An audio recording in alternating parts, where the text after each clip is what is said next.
الصباح بدا من طلعته والليل دجى من وفرته اللہ اللہ اللہ اللہ۔ بسم اللہ الرحمن الرحیم۔ آج کی گفتگو میں ہم مسواک کے حوالے سے ایک فضیلت جو ہے خود بھی میں نے کئی حضرات سے سنی ہے، تو عام طور پہ مشہور کی جاتی ہے کہ جی مسواک کے 70 فوائد ہیں۔ ٹھیک ہے، مسواک کے 70 فائدے ہیں، ان میں سے ایک بڑا فائدہ یہ بھی ہے کہ جو شخص مسواک استعمال کرتا ہے تو موت کے وقت اس کو اللہ تعالیٰ کلمہ نصیب کرتے ہیں، اور افیون کے 70 نقصانات ہیں، ان میں سے سب سے بڑا نقصان یہ ہے کہ موت کے وقت اس کو کلمہ نصیب نہیں ہوتا، اور یہ اس کو بیان کیا جاتا ہے اللہ کے نبی کی طرف منسوب کر کے۔ بعض فقہی کتب کے اندر یہ چیز ملتی ہے جی مسواک کے 70 فائدے ہیں، پھر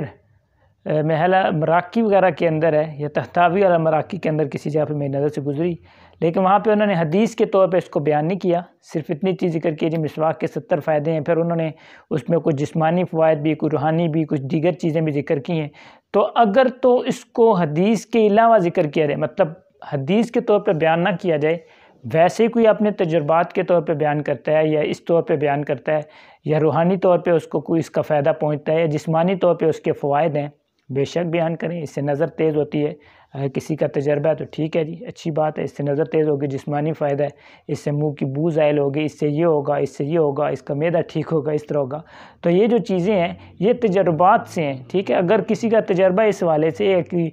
اس حوالے سے اس نے آزمایا ہے یا جسمانی طور پہ کسی کو فوائد پہنچے ہیں تو اس نے ان چیزوں کو جمع کر دیا جی ہمیں یہ فائدے پہنچے ہیں، تو انہوں نے اس کو الگ ذکر کر دیا جی یہ 70 فائدے ہیں، بلکہ اس سے بھی زیادہ یا کم بھی ہو سکتے ہیں، تو کوئی بیان کرتا ہے اگر تو بیان کرے، اس میں تو کوئی ایسی بات نہیں ہے، ٹھیک ہے۔ اور اسی طرح افیون، بھانگ یا ان چیزوں کے جو نقصانات ہیں 70 کے، ممکن ہے اس سے زیادہ ہوں، اور وہ ان کو گنوا دے یا لکھ دے جی یہ بھی نقصان ہے، یہ بھی نقصان ہے، منہ کی بدبو آتی ہے،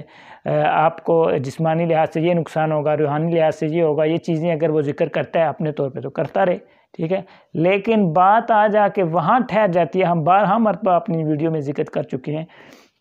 جس وقت آپ کسی بات کی نسبت الی رسول کر دیں، اپنی بات کی نسبت کو اللہ کے نبی کی طرف منسوب کرتے ہیں نا، کہ اللہ کے نبی صلی اللہ علیہ وسلم نے فرمایا کہ مسواک کے 70 فائدے ہیں، اس کا سب سے بڑا فائدہ یہ ہے، افیون کے 70 نقصانات ہیں، اس کا یہ نقصان ہے،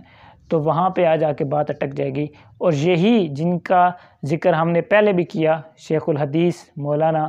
یونس جونپوری رحمہ اللہ، ایک بڑی قداور شخصیت حدیث کے لحاظ سے، انہوں نے بھی اس حوالے سے الجواقیت الغالیہ کے نام سے ان کی غالباً کتاب ہے، اس میں حضرت نے اسی چیز کو ذکر کیا، انہوں نے فرمایا کہ مجھے بھی اس حوالے سے کچھ صحیح روایت نہیں ملی کہ جس میں یہ چیز ہو کہ مسواک کے 70 فائدے ہیں۔ اب بات ہی ختم ہو جاتی ہے، اتنی بڑی شخصیت جنہوں نے اپنی ساری زندگی حدیث کے ساتھ وقف کر دی، تو وہ یہ فرماتے ہیں مجھے اس حوالے سے نہیں ملی، تو ہمیں بھی اب ان کو نہیں ملی تو ہماری کیا حیثیت ان کے مقابلے میں، تو اس طرح کی کوئی روایت جو ہے وہ ہمیں نہیں مل سکی۔ ہاں یہاں پہ ایک چیز میں عرض کرتا چلوں کہ جو مسواک کے اپنے فوائد احادیث کے اندر یا مسواک کے فضائل احادیث کے اندر موجود ہیں صحیح احادیث میں، ٹھیک ہے،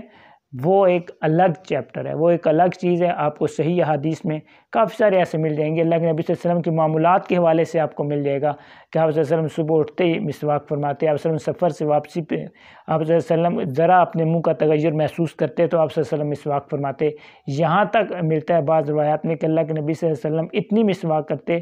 کہ ڈر تھا کہ کہیں اللہ کے نبی صلی اللہ علیہ وسلم اپنا منہ مبارک زخمی، مطلب کہ منہ مبارک زخمی نہ کر لیں، اتنی زیادہ اللہ کے نبی صلی اللہ علیہ وسلم مسواک فرماتے، ٹھیک ہے۔ اور وہ تمام روایات جن میں ہر نماز سے پہلے مسواک کا ذکر ہے، بعض میں وضو سے پہلے مسواک کا ذکر ہے، لکل صلاۃ اور اس طرح کے الفاظ ملتے ہیں، وہ ایک الگ موضوع بحث ہے۔ ہم جو ذکر کر رہے ہیں وہ اس مخصوص روایت کے حوالے سے یا اس مخصوص فضیلت کے حوالے سے کہ مسواک کرنے کے 70 فوائد ہیں، اور سب سے یہ ہے کہ اس میں آپ کو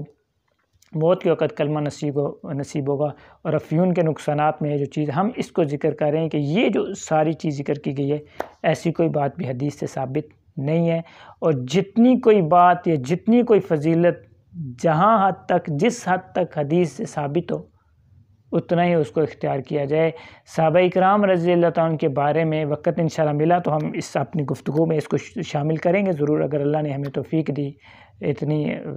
توفیق دی، عمر نے اتنی اگر وفا کی، انشاءاللہ ہم ضرور شامل کریں گے اس چیز کو بھی کہ صحابہ اکرام رضی اللہ عنہ کے بارے میں یہ چیز ملتی ہے کہ وہ اللہ کے نبی صلی اللہ علیہ وسلم سے جس وقت کوئی الفاظ منسوب کرتے نا تو ایک ایک حرف کیا ہوتا ہے اس کے بارے میں بھی کہتے تھے، اگر ذرا سا بھی شک ہوتا کہ آپ صلی اللہ علیہ وسلم نے یہاں پہ واو فرمایا ہے یا او،